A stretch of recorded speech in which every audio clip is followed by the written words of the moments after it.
ବାଲେଶ୍ୱର ସହରର ସର୍ବପୁରାତନ ଶିକ୍ଷାନୁଷ୍ଠାନ ମିଶନ ବାଳିକା ଉଚ୍ଚ ବିଦ୍ୟାଳୟର 185ତମ ବାର୍ଷିକ ଉତ୍ସବ ସ୍କୁଲ ପରିସରରେ ଅନୁଷ୍ଠିତ ହୋଇଯାଇଛି।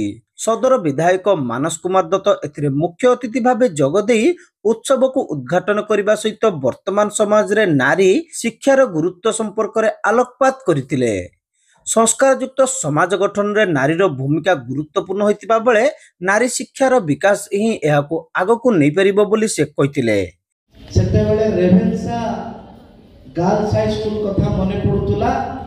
ଓଡ଼ିଶାରେ ଯଦି ଦୁଇଟି ଗାର୍ଲସ ହାଇ ସ୍କୁଲ ଯାହାର ନା ସ୍ୱର୍ଣ୍ଣିମ ଅକ୍ଷର ଲେଖାଯାଏ, ଯାହାର ଗାଥା ସାରା ଓଡ଼ିଶା ପଡ଼େ, ଗୋଟେ ଯଦି କଟକର ଆଉ ଗୋଟେ ଆମ ବାଲେଶ୍ୱରର, ଇଏ ହେଉଛି ମିଶନ। ଏବେ କଥା ଚଳରେ କହୁଥିଲେ कि ये स्कूल इटी अनेक छात्री माने अनुभव करि पारु नांती, तांकु लागुची कि ये तो मोर गाँ चाटशाली, एइटा ही मोर शिक्षादान केंद्र। किंतु आपण माने अनुभव करंतु देश स्वाधीनतार 75 वर्षर इतिहास को भी आपण जो कांथ तले जो छात तले बसिचंती से गाथा 185 वर्ष। ये कथा को अनुभव करले आपण माने निश्चित भाव रे आपण ये विद्यालय जड़े छात्री भाव रे मु तो भावुची सर्वप्रथम गर्व करबा दरकार कि आमे समस्त ये विद्यालय छात्री कि 100 वर्ष ऊर्ध हेरिटेज स्कूल रो मान्यता। ये स्कूल 92 मसिया रे सरकार को पाखरु जो एडेड स्कीम रे स्कूल चालुची, तेणु ए पर्यंत भी याकू एडेड हेरिटेज स्कूल करा जाय पार नहीं।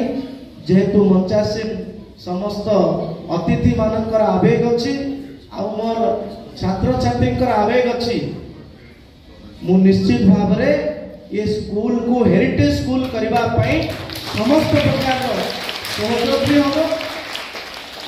शिक्षादान रे शिक्षक शिक्षयित्री माने होचंती हमर गुरु, किंतु शिक्षा केवल मोटा मोटा बही आसीबो नहीं। आपण माने जानिकी रखंतु जातीय शिक्षा नीति कहूची कि शिक्षा होची गोटे कौतूहलर विषय, जो विषय खेलला बेले जंती मजा लगे सेमिति पाठ पढ़िला बेले जदि मजा आसीबो ताले सेटा वास्तविक पाठ हबो। ये जातीय शिक्षा नीति हमको कहूची। तेणु मु केवल छात्री मानकु केवल मोर भौणी मानकु केवल गोटे अनुरोध करुची कि विद्यालय शिक्षार केंद्र होगा सहित विद्यालय वातावरण शैक्षिक वातावरण केमिति हबो सेति आम समस्ते प्रयास करबा दरकार। शिशु साहित्यिक तथा कथाकार कवि प्रशांत दास एथिरे मुख्य वक्ता भावे जोगदेई छात्री माने उच्च शिक्षित होई उन्नत भविष्यत गठनर व्रती हेले देशर सर्वांगीन उन्नति संभव बोली कहिथिले। बालेश्वर पौराध्यक्षा सविता साहू, जिला शिक्षा अधिकारिणी प्राची तनयागिरी, बालेश्वर पौर परिषदर काउंसिलर सत्यशोधर दास प्रमुख सम्मानित अतिथि भावे जोगदेई सफलतार विभिन्न दिग उपरे आलोचना करथिले। कर्तव्य परायणता होई निष्ठार सह शिक्षा को व्रत भावे ग्रहण करिबा पई सेमाने छात्री मानकु परामर्श दैथिले। ए पिला मानक कृतित्व से वर्णना करूथिले, तेणु ए पिला माने मुख्यमंत्री को पाखु मध्य ताकर प्राइज ग्रहण करछथि। तेणु ये गोटे गर्व गौरवर कथा। निश्चित भाव समस्त जमी चेष्टा करेंगे आगामी दिन में ए विद्यालय गौरव आने एवं ए विद्यालय जमी आपण मान गौरव केन्द्र भितर हम से भी कहींपारे पिला मैंने आम विद्यालय पाठ पढ़ु। तेणु मन दे पाठ पढ़ा सहित निज निजर जो अच्छी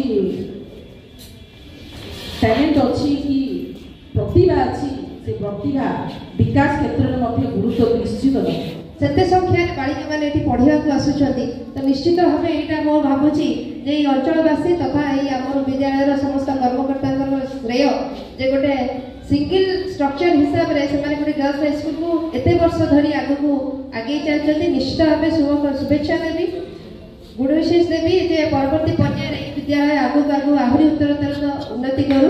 मंच उपस्थित अच्छा जे केतेबेले एनुअल फंक्शन हम वार्षिक उत्सव हम आम मैंने समस्ते एकत्रित हो से दिन पाठ पढ़ारू ଟେନସନ ଆମ ପାଖରେ କିଛି ନଥିବ।